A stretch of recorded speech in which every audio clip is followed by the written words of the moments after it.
Put in a nutshell, and then Mark will come in with a very incisive sort of film-orientated question. I'm getting it together right now. Yeah. In a nutshell, what is it that the film says that Charlie Wilson did? Charlie Wilson defeated the Soviet Union. That's it. In Afghanistan. In a nutshell, that's what he did. He made it possible for the Soviet army to experience a crushing defeat that led to the fall of the Berlin Wall.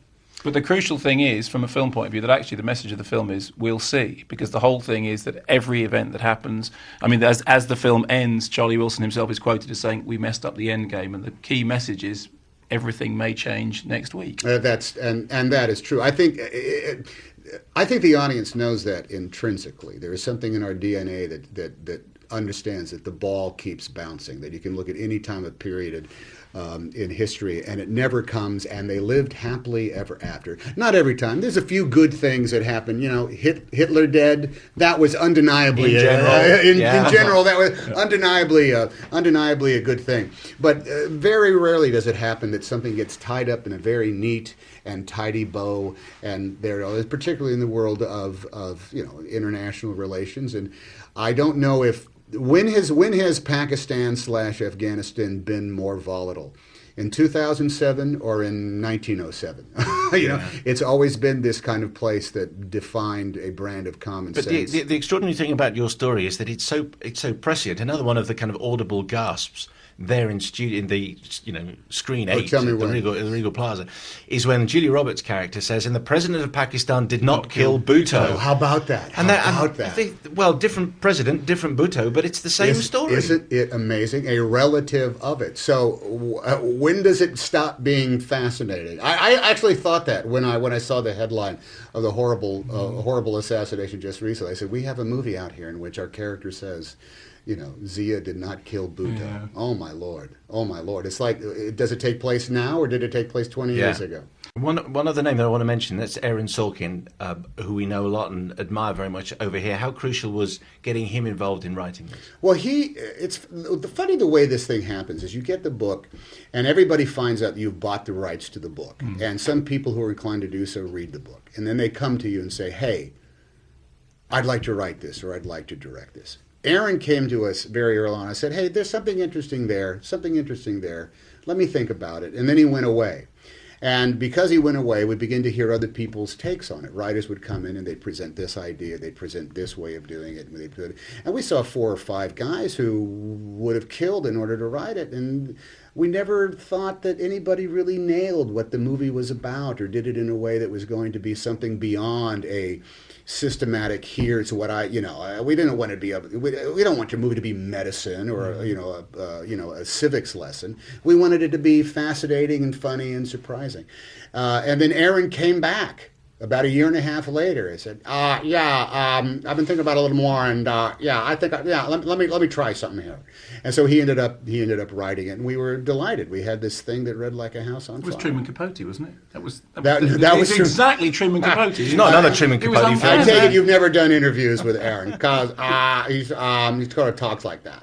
Can I just say, on a historical level, as somebody who's always loved Splash to pieces, which incidentally Quentin Tarantino can apparently quote from beginning to end. Is that right? The Splash is a great area of agreement between me and my daughter. My daughter, who's 9, thinks Splash is one of the greatest movies ever. Do you now look back at those kind of, the comedies that you made back then with anything sort of like, loving nostalgia? Because there was a period in which simple, absolutely insubstantial, beautiful comedies like Splash were kind of the remit. That was when Splash was made for $11 million. Is that amazing? $11 million. When you can make a movie for $11 million and have helicopters in it, that you could actually make and mermaids. And mermaids. You could actually crank out a variety of different sort of almost compared to some comedies now, sophisticated in their subject matter, because now comedies are all about teenagers getting laid.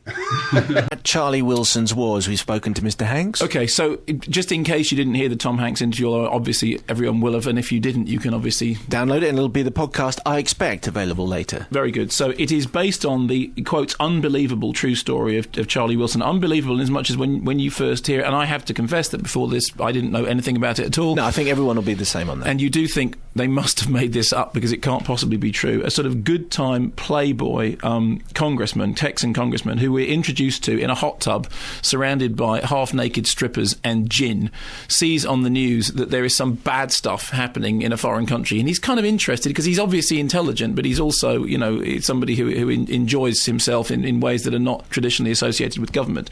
He is then buttonholed in every possible sense by Julia Roberts, who plays this really scary Southern Grand Dame, who says to him, look, I want you to go and finance this war against the Russians in Afghanistan because the Russians are coming to Afghanistan. This is now the front line of the Cold War, and he's not very interested in doing much about it until she offers to show him heaven in ways that he would be interested in. And he then decides that actually what he might like to do is to pull in Philip Seymour Hoffman, and together they go around the world gathering money and support for this, what became, I think, the biggest covert operation that America had ever conducted against the Russians in Afghanistan. Anyway, here's a clip of them doing their stuff. Will you help us help them shoot down these helicopters? I love you, Charlie. But you are a grown man who still hasn't learned to look both ways before he crosses the street. Yes, I mean, but I don't like this guy. I know how you feel.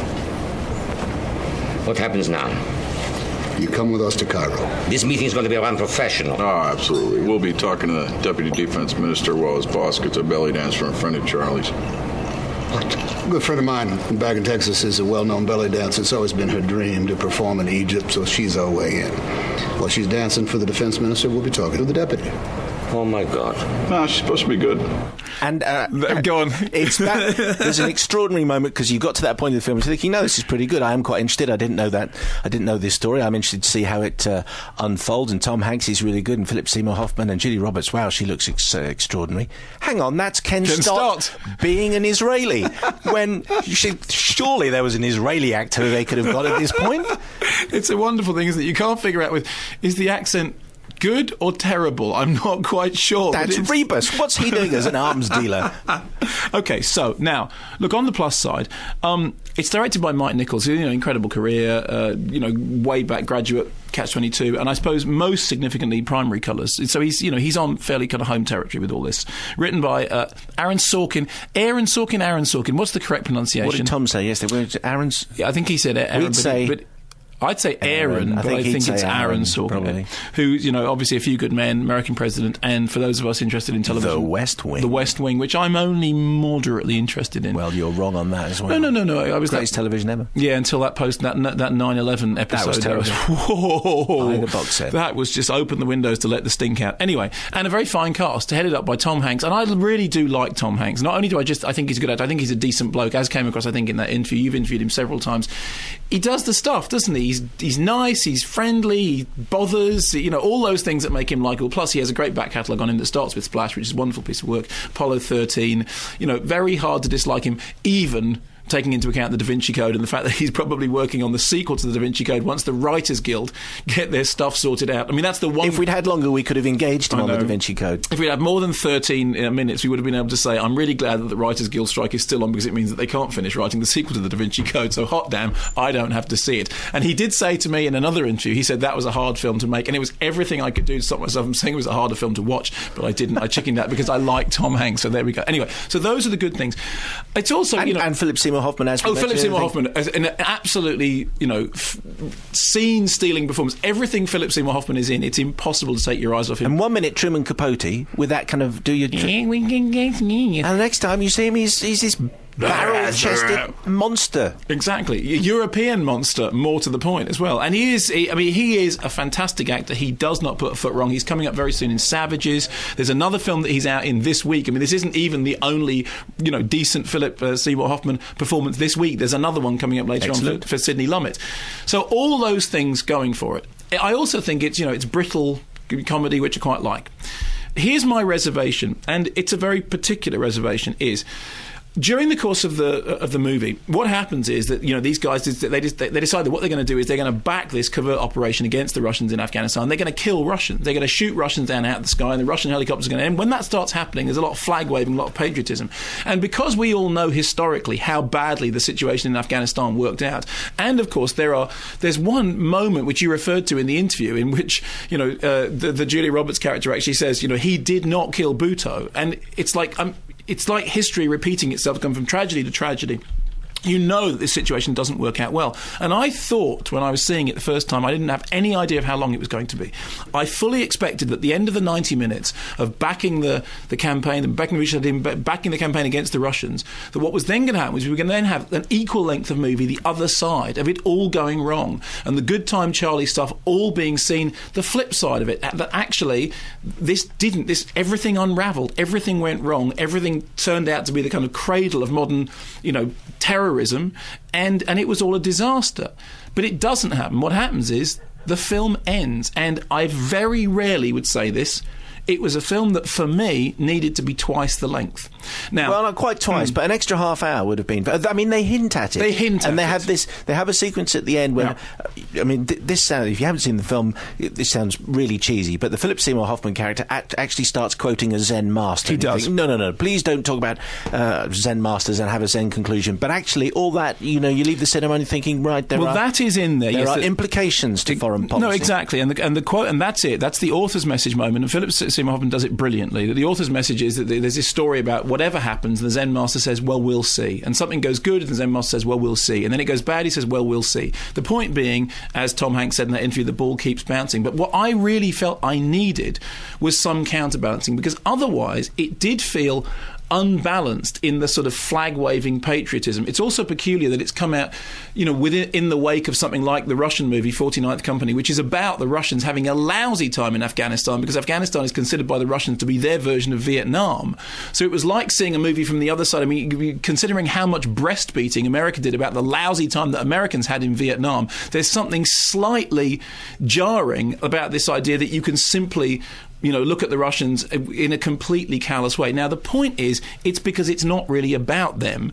It's about him. And it's about him as a bigger-than-life, a larger-than-life, crazy character. And the thing that Tom Hanks clearly admires about him is the fact that he's not a hypocrite. I mean, he's not a hypocrite. He is what he is. He's this great, brash, womanizing, drunken guy who does all this stuff, and in the course of it also managed to finance this war against the Russians. But I wanted much more politics. Now, I know that all the people who made the film have impeccable liberal credentials, but I think the film assumes a great deal of liberal credentials on the part of its audience, and I worry that if you didn't bring a whole backstory of knowledge to it, in the end there's a footnote which is that Charlie Wilson says we messed up the end game, and I thought I want to see the mess up of the end game. I want more than just a kind of nod towards it. The other thing that does trouble me slightly, it's a film in which Emily Blunt, who I think is a very, very talented actress, gets to do nothing other than demonstrate that she looks quite good half naked, and that's not a role.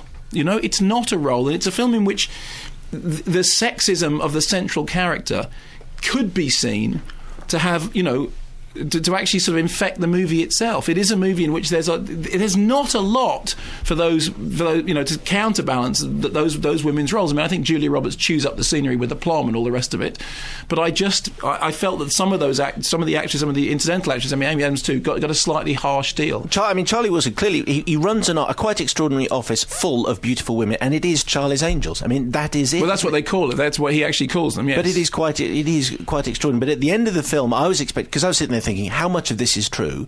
Sure. To be one of those films where it comes and says, Charlie Wilson died of cirrhosis of the liver, 5 years ago, because of the amount of whiskey that he drinks, you think he's killing himself. Yeah. But actually, he's still alive. He was an advisor on the programme, and everything is true. Well, yes, a good deal of it is true. The thing about Philip Seymour Hoffman sticking a chair through the window of the CIA guy apparently isn't true. But I mean, hey, that's, as far as dramatic licensing is concerned. So here's what I think. I think it succeeds as a wry, satirical, bouncy quality comedy. I think it pretty much fails as a political commentary unless you already bring to it the assumption that you already share all these liberal values. I think I have a problem with. And there are things about it, like its treatment of women, like its treatment of the Russians, which I don't find sit easily. But that said, for the 90 minutes it was there, I was perfectly entertained by it, and I thought there were really, really good things about it.